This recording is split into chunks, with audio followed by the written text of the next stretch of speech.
Welcome to C Voice News. తూర్పు గోదావరి జిల్లా నిడదవోలు మండలం తిమ్మరాజుపాలెం గ్రామంలో వేంచేసి ఉన్న శ్రీ కోట సత్యమ్మ అమ్మవారి దేవస్థానం నందు ఈ రోజు అమ్మవారు ప్రత్యేక అలంకరణలో దర్శనమిచ్చారు. అమ్మవారిని దర్శించుకునేందుకు అధిక సంఖ్యలో భక్తులు తరలివచ్చారు. ఆదివారం ఒక్కరోజు అమ్మవారికి వివిధ సేవల్లో 2,02,229 రూపాయల ఆదాయం లభించినట్టు ఆలయ ఈవో బళ్ళ నీలకంఠం తెలియజేశారు.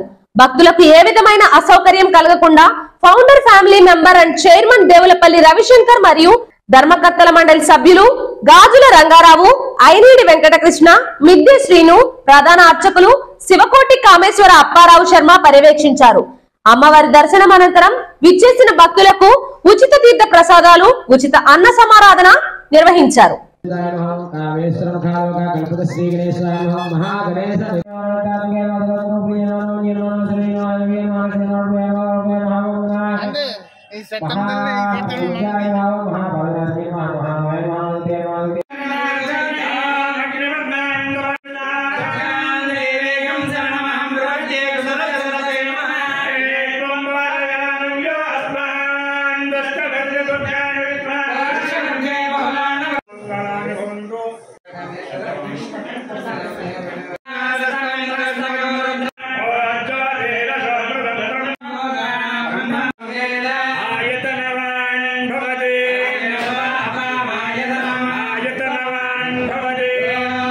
ఈ వార్తలు ఇంతటితో సమాప్తం. నమస్కారం.